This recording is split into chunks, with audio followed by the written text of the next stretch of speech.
Hi Karen, how are you today? I'm good, Rachel. Thank you. How are you? I'm great, thanks. That's I good. just have a couple of questions to ask you about your application. Sure.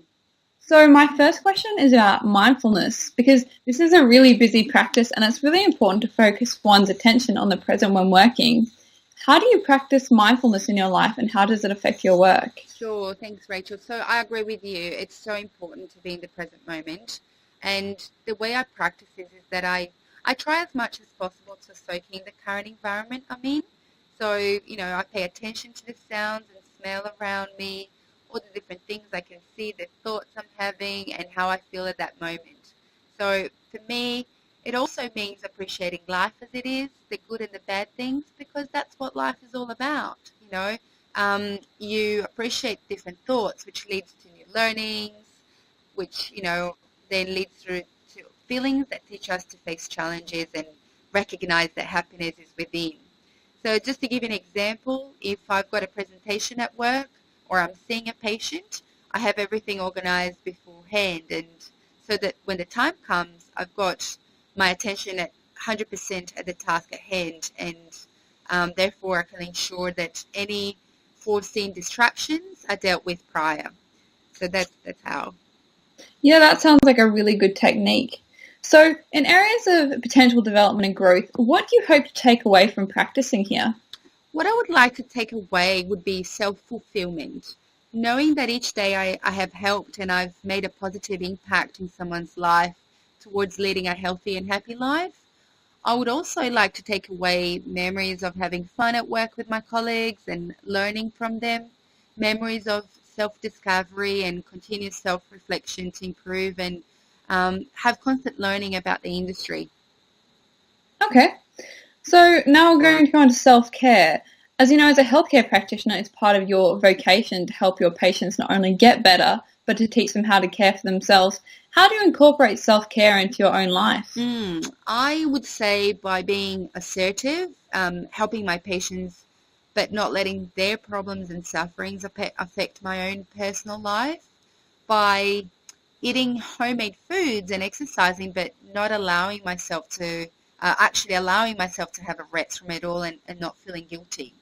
By taking long showers and let my best ideas and creativity come through, um, by giving myself the luxury of sleeping at least 8 hours a night to give my body the chance to recharge. But I would say the most important would be not letting my inner critic to be too harsh on myself. And, I tell myself that it's perfectly okay to make mistakes and not be perfect.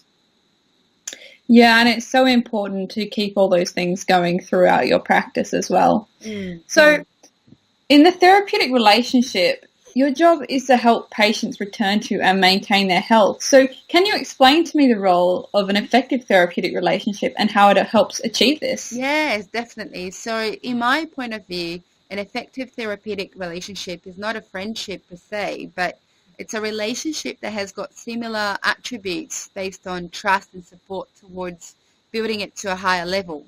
So, it's a relationship that requires, the practitioner and the patient to be honest, open, and non-judgmental. And to me, this relationship is so important to establish because it helps to encourage the patients to be themselves and share as much of their lives as possible. So we can build a holistic picture of the patient's health status and then formulate the best approach and pathway to recovery and sustaining health.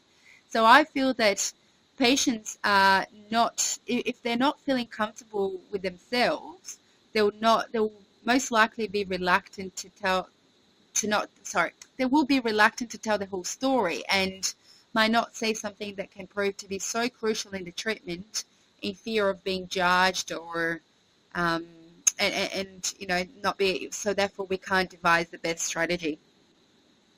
Okay, and one final question. Mhm. So, what do you think self-awareness is an important quality for healthcare practitioners? And if so, why do you think that? Yeah, absolutely. I think that self-awareness is so important for us or anyone to have. Understanding who you are and what kind of personality you have and the values you believe in shape your interpersonal skills, which come into play when developing the relationship with your patient. So, for example, if you know that you're an extrovert and you're counseling another extrovert, you might change your tactics, give some space and more time for the patient to talk with less prompts. So, yes, I think it's very important. Okay, well, that's great. Thank you so much for that interview. Thank And you. we will be in touch shortly. Fantastic. Thank you. Bye. Bye.